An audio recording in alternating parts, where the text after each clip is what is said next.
গেল বছরের শুরু থেকেই বলিউড ও দক্ষিণ সিনেমা ইন্ডাস্ট্রিতে ঘুরপাক খাচ্ছিল এক চর্চিত গুঞ্জন, মৃণাল ঠাকুর ও ধানুষের প্রেম। বছরের মাঝামাঝি সেই গুঞ্জনে যেন আগুনে ঘি ঢালে একের পর এক ঘটনা। হাত ধরে হাঁটা, কানে কানে কথা, পার্টিতে একসঙ্গে উপস্থিতি, সব মিলিয়ে প্রশ্নটা একটাই, তারা কি শুধুই বন্ধু?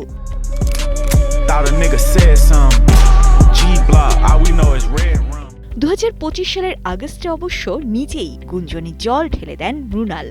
স্পষ্ট ভাষায় জানান, ধানুষ তার কাছে শুধু একজন ভালো বন্ধু। এমনকি গুজব শুনে তার নাকি বেশ মজাই লেগেছিল। কিন্তু গল্প কি এখানেই শেষ? না, বরং সেখান থেকেই শুরু নতুন অধ্যায়। টানা তৃতীয়বার অর্জন করেছে দেশের সেরা সুপার ব্র্যান্ড স্বীকৃতি বসুন্ধরা টিস্যু। সম্প্রতি ভারতীয় গণমাধ্যমের দাবি অনুযায়ী আগামী 14 ফেব্রুয়ারি অর্থাৎ ভ্যালেন্টাইন্স ডেতেই নাকি বিয়ের পিঁড়িতে বসতে চলেছেন মৃণাল ও ধানুষ। বিয়েটা হবে একেবারেই ব্যক্তিগত, থাকবেন শুধু পরিবারের সদস্য আর ঘনিষ্ঠ বন্ধুরা। এই খবর ছড়িয়ে পড়তেই উত্তেজনা ছড়িয়েছে ভক্তদের মধ্যে, যদিও এখনো পর্যন্ত এই বিষয়ে মুখ খোলেননি মৃণাল বা ধানুষ, না তারা না তাদের টিম। এর আগেও সন অফ সর্দার 2 এর বিশেষ প্রদর্শনীতে একসঙ্গে দেখা যায় দুজনকে। তখন গুঞ্জন ওঠে মৃণালের জন্যই নাকি চেন্নাই থেকে মুম্বাই ছুটে এসেছেন ধানুষ। যদিও মৃণাল জানান তাকে আমন্ত্রণ জানিয়েছিলেন অজয় দেবগন।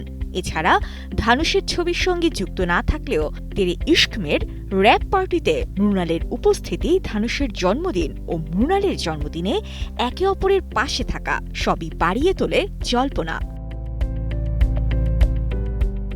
সবচেয়ে আলোচিত বিষয় ধানুষের 2 বোনকে ইনস্টাগ্রামে ফলো করা এবং তাদের ফলোব্যাক।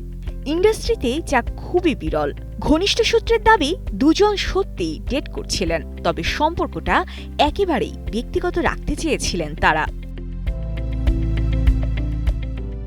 ধানুষের আগের সংসার ছিল অভিনেতা রজনীকান্তের কন্যা ঐশ্বরিয়া রজনীকান্তের সঙ্গে। দীর্ঘ দাম্পত্য জীবনের পর 2024 সালে তাদের বিবাহ বিচ্ছেদ হয়। 2 সন্তানের বাবা ধানুষ এখন নিজের জীবন নতুনভাবে সাজাচ্ছেন। তবে প্রশ্ন থেকেই যায়, বন্ধুত্বের গল্প কি এবার বিয়ের পরিণতি পেতে চলেছে? উত্তরের অপেক্ষায় এখন পুরো শোবিজ দুনিয়া। সাজিয়া ইসলাম, কালের কণ্ঠ।